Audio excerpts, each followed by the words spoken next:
Hello friends, welcome to my YouTube channel Samrat education. दोस्तों, आज के इस वीडियो में आप लोगों को बीएससी एग्रीकल्चर फोर्थ सेमेस्टर के एक विषय एजी 408 entrepreneurship development and business communication का दूसरा लेक्चर कराने वाला हूं।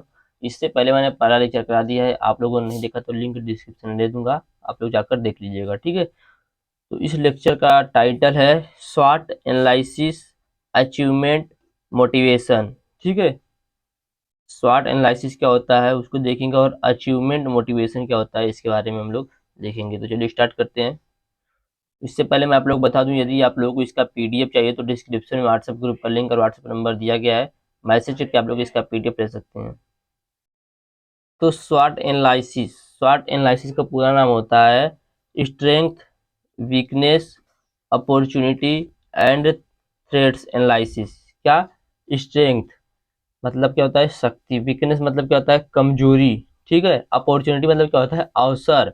और थ्रेट मतलब क्या होता है? खतरा या खतरे की आशंका। ठीक है, इन सभी का एनालिसिस जब हम लोग करते हैं तो उसी को बोला जाता है स्वॉट एनालिसिस। ठीक, चलिए देखते हैं होता क्या है स्वॉट एनालिसिस।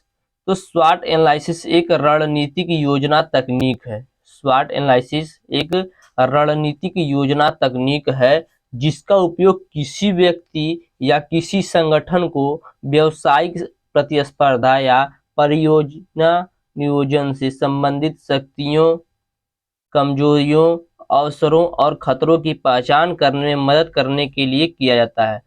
तो आप लोग समझ रहे होंगे स्वॉट एनालिसिस क्या होता है। तो स्वॉट एनालिसिस क्या है? एक रणनीतिक योजना तकनीक है जिसका उपयोग कहाँ पर किया जाता है? जिसका उपयोग किसी व्यक्ति या संगठन में व्यावसायिक प्रतिस्पर्धा या परियोजना नियोजन से संबंधित, समझिएगा, परियोजना नियोजन से संबंधित जो शक्ति होती है, कमजोरी होती है, अवसर होता है, खतरा होता है, उसका पहचान करने में मदद करने के लिए किया जाता है। ठीक है, इसका उद्देश्य क्या है देखेंगे। इसका उद्देश्य व्यावसायिक उद्यम या परियोजना के उद्देश्य को निर्दिष्ट करना है। स्वॉट एनालिसिस का उद्देश्य क्या है? तो स्वॉट एनालिसिस का उद्देश्य यही है कि यह व्यावसायिक उद्यम या परियोजना के उद्देश्य को निर्दिष्ट करता है और उन उद्देश्यों को प्राप्त करने के लिए अनुकूल और प्रतिकूल है, जो आंतरिक और बाहरी कारकों की पहचान करती है। तो उम्मीद है आप लोगों को स्वॉट एनालिसिस समझ में आ गया होगा। स्वॉट एनालिसिस क्या होता है? तो स्वॉट एनालिसिस का पूरा नाम होता है strength, weakness, opportunity and threats analysis. ठीक है, स्वॉट एनालिसिस क्या है? स्वॉट एनालिसिस की रणनीतिक योजना तकनीक है जिसका उपयोग किसी व्यक्ति के लिए किया जा सकता है या किसी संगठन को व्यावसायिक प्रतिस्पर्धा या परियोजना नियोजन से संबंधित, समझे, परियोजना नियोजन जो होता है उससे संबंधित शक्ति, कमजोरी, अवसर और खतरे की पहचान करने में मदद करने के लिए स्वॉट एनालिसिस का यूज किया जाता है। स्वॉट एनालिसिस का उद्देश्य है व्यावसायिक उद्यम या परियोजना के उद्देश्यों को निर्दिष्ट करना और उन उद्देश्यों को प्राप्त करने के लिए अनुकूल और प्रतिकूल है, जो आंतरिक और बाहरी कारकों की पहचान करते हैं। अब इसका देखेंगे कंपोनेंट ऑफ स्वॉट एनालिसिस। जैसे जो एस है, एस मतलब क्या? स्ट्रेंथ। डब्ल्यू मतलब क्या? वीकनेस। ओ मतलब क्या? अपॉर्चुनिटी। टी मतलब क्या? थ्रेट्स। इन सभी के बारे में देखेंगे, ये इनके कंपोनेंट है। स्वॉट मतलब यस का मतलब होता है क्या?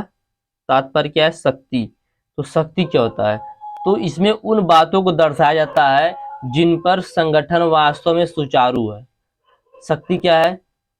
स्ट्रेंथ। इसमें क्या दर्शाया जाता है? इसमें उन बातों को दर्शाया जाता है जिस पर संगठन वास्तव में सुचारू है।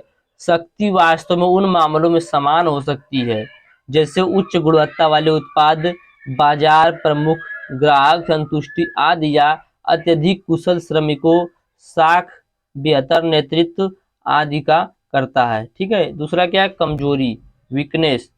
तो कमजोरी में उन सभी बातों को शामिल किया गया है जिनसे संगठन में क्या होती है? बाधा उत्पन्न होती है।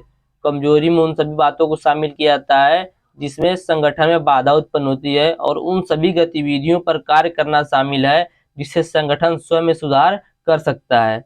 यह गतिविधि आंतरिक रूप से की जाती है और इसे प्रबंधन द्वारा नियंत्रित किया जाता है। जैसे उदाहरण भी दिया गया है कि कमजोरी में अप्रचलित तकनीकी बाधा, खराब नेतृत्व, कुशल श्रमिकों की कमी शामिल की गई है।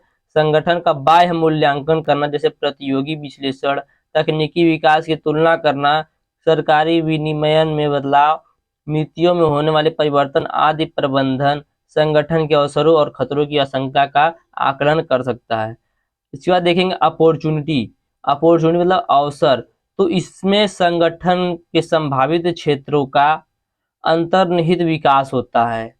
इसमें सरकार द्वारा सूत्रबद्ध की गई नीतियों कृत्यों के कारण अवसर हो सकते हैं। हमेशा कुछ नया करने या किसी संगठन में नई तरंग लाकर कुछ नया करने की संभावना बनी रहती है, क्योंकि इसके कारण निकट भविष्य में हमेशा वृद्धि देखी गई है। और कुछ प्रकार के पीएफ भविष्य निधि जिसे कहते हैं का निर्णय लेने से संगठन के बेहतर भविष्य के लिए लाभप्रद हो सकते हैं। टी का मतलब क्या होता है? टी का मतलब होता है थ्रेट, मतलब आशंका। थ्रेट मतलब आशंका। तो चुनौतियां जिनका संगठन को निकट भविष्य में सामना करना पड़ सकता है। संगठन के बाहरी कारणों से इसके कारणों में परिवर्तन होता रहता है, जैसे कि उपभोक्ता की प्राथमिकताओं में परिवर्तन, सरकारी नियमों में बदलाव, मीडिया कवरेज आदि प्रबंधन के लिए आशंका की पहचान करना और उचित समय पर सुधार करने के लिए आवश्यक कार्रवाई करना महत्वपूर्ण होता है। तो यही दोस्तों था कंपोनेंट ऑफ स्वॉट एनालिसिस। ठीक है, अब देखेंगे हम लोग अचीवमेंट मोटिवेशन, जो कि बहुत इंपॉर्टेंट है, परीक्षा में बार बार पूछता है ये दोनों। उपलब्धि प्रेरणा।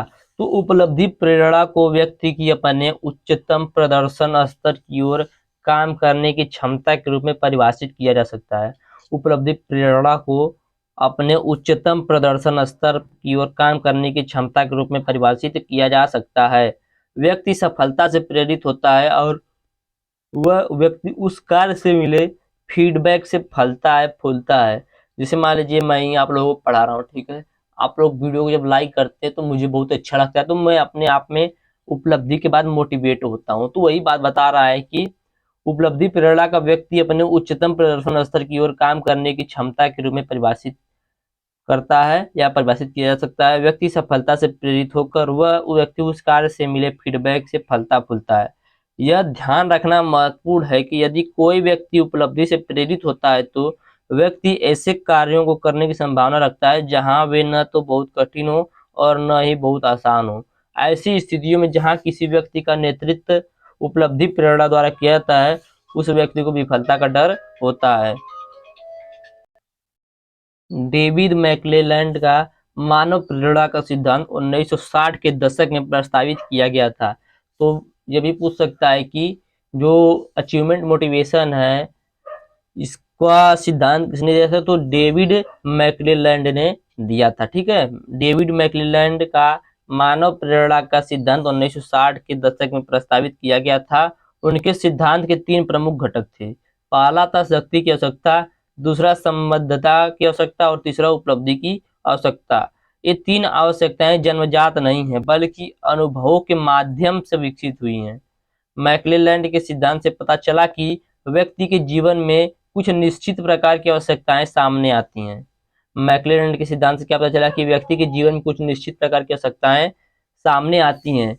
उपलब्धि प्रेरणा सिद्धांत उन व्यक्तियों में पाया गया जो प्रतिस्पर्धा से आगे बढ़ते हैं और उपलब्धि प्रेरणा के माध्यम से व्यक्ति उच्च समस्या समाधान कौशल विकास करता है। इस प्रकार उपलब्धि से प्रेरित व्यक्ति के लिए क्रियान्वित लक्ष्य महत्वपूर्ण है। संबद्धता की आवश्यकता मैकक्लेलैंड के सिद्धांत का दूसरा घटक है।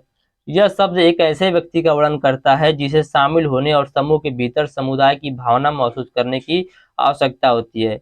इसका एक उदाहरण ऐसा व्यक्ति होता है जो लोगों को खुश करने वाला है। वे मित्रवत व्यवहार रखना चाहेंगे और अपने रिश्तों में टकराव से बचना चाहेंगे। व्यक्ति समुदाय के अर्थ में जो भी उत्साहजनक होगा, वे चाहेंगे कि सहकर्मी महसूस करे। और इसका तीसरा घटक है बिजली की जरूरत। जिस व्यक्ति की वो शक्ति की आवश्यकता होती है वह दूसरे को नियंत्रित या प्रभावित करना चाहता है। कुछ लोग किसी कंपनी के नेता या प्रबंधक के रूप में करियर के तौर पर इसके बारे में सोचते हैं। सत्ता में बैठे व्यक्ति को पसंद नापसंद की परवाह नहीं होती है, बल्कि केवल दूसरों को उनके नियमों और विनियमों को सुनने और काम करने की आवश्यकता होती है। जो व्यक्ति इस व्यवहार को प्रदर्शित करता है उसे अक्सर अत्यधिक आवश्यकता होती है। तो मोटिवेशन अचीवमेंट क्या होता है उसको भी आप लोग समझ रहे होंगे। तो मोटिवेशन अचीवमेंट क्या होता है कि जब हम कोई काम को करते हैं, ठीक है, काम को करने के बाद हमारी सफलता के बाद हमें जो वहां से फीडबैक मिलता है उसी से हम लोग को क्या प्राप्त होता है? प्रेरणा प्राप्त होता है। प्रेरणा का सिद्धांत मैकलेलैंड ने 1960 के दशक में ही प्रस्तावित किया था। उन्होंने अपने सिद्धांत में 3 प्रमुख घटक को रखा था, जिसमें पहला घटक था कि शक्ति की आवश्यकता, दूसरा रखा था संबद्धता की आवश्यकता और तीसरा रखा था उपलब्धि की आवश्यकता। तो उम्मीद करते हैं समझ गए होंगे आप लोग। वीडियो अच्छा लगा तो वीडियो को लाइक कीजिएगा, चैनल को सब्सक्राइब कीजिएगा, अपने दोस्तों के पास शेयर भी जरूर कीजिएगा। धन्यवाद। जय हिंद।